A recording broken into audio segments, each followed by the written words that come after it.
Good day, everybody. Hope everybody's doing well. It's been quite a while, I'm sure. I'm sorry about that. I know I promised a video every week, or maybe 2 videos every week, and I'm sorry about not producing any videos lately. I do have a 9 to 5, and I thought I could squeeze in some videos over weekends and post it during the week, but unfortunately I didn't get time to do that. I hope you guys forgive me. Today's message: living and cleaving. Why it's so important? It's so important that it is in the Bible. Genesis 2 verse 24 says, "Therefore a man shall leave his father and his mother, and cleave unto his wife, his wife, and they shall become one flesh." Now, a lot of us probably heard this. If you are married, you definitely heard this. If you want to get married or planning on getting married, then maybe you heard it before, but you're not sure how to put this into perspective into your own life getting married. So let's talk about it quickly. So picture this, and if you can, and if you have the opportunity, then pause the video after what I'm going to say, and then you try this quickly with your partner, with your husband or your wife. Try to hold on to something with both your hands. Not do something, but hold on to your partner with both your hands, and hold on tight, really tight, right? And then as you hold on to your partner, try reaching for something else. You can't unless you leave the one hand, right? To take something else. And basically what it says is that you can't hold on to one thing while you still want to grab something or hold on to something else. Just can't. Well, it's physically possible, but in marriage, you can't. So when you leave your mother and your father, you become one flesh with your partner. And you shall become one flesh, right? But the cleaving part might be easy, but the leaving part is difficult, especially if you look at your own past. If you take in introspect of your own past, and you look at your relationship with your parents, or maybe you're very close to your mother or your father, and they are normally the first person you speak to about anything. Maybe you have such a good relationship that you normally ask them to bail you out with money, with food, whatever it is. And maybe you still find yourself living at home if you are single, wanting to get married. Living and cleaving speaks about we have to remove ourselves from them. We have to dismantle ourselves from that, and only cling to our spouse. Everything that we thought we could hang on to, we can't no more. You know, we need to create a best friend relationship with our partner when we say I do. For those of you that is married, you can't phone your father or your mommy to ask for advice or to complain about something about your partner. I know a lot of females are very close with their parents or their mom or their dad, and normally they'll speak for hours on the phone. How is that fair to your partner? If you ought to cleave to your partner, but you're still hanging on to your parents.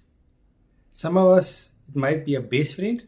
Some of us, it can be a hobby that takes a lot of time. I know a lot of guys that plays golf, that loves golf. But you can't hang on to your relationship or your spouse. You can't cleave to your spouse. It's just if you're still busy hanging on to something else. If you're still hanging on to things that takes a lot of your time away from your spouse.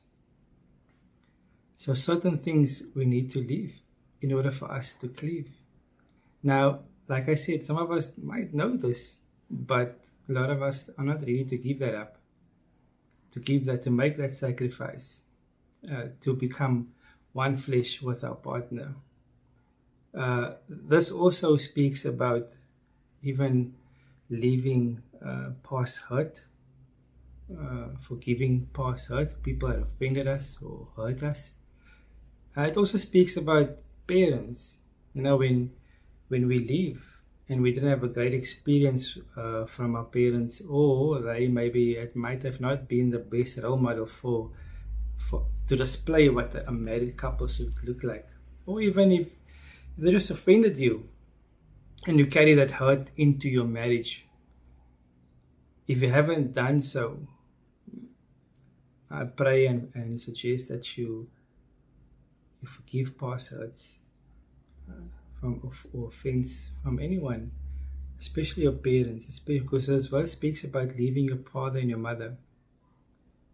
To forgive past hurts so that you can not take that into your relationship, but also so that you can receive your blessings. And on top of that also is that you can hold on to, cleave to your partner. It's either you hold on or nothing. There's no in between. There's no in the middle. There's no a little bit of that and I want a little bit. No, we have to hold on with everything.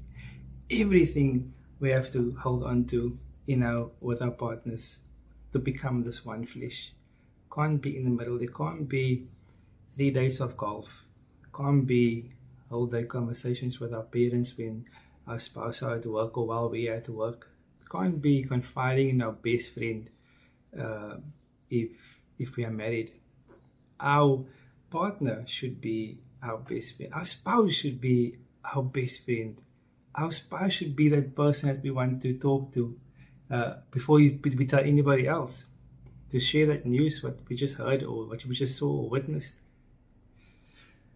We need to create a safe space so that our partners, our spouse, can speak to us. We can't sit and complain that our partners or our spouse continuously speak with their parents or their best friend or this one.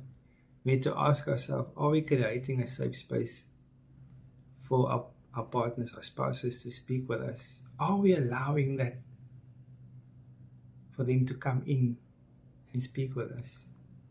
We should ask ourselves, am I a best friend worthy of my spouse, for my spouse?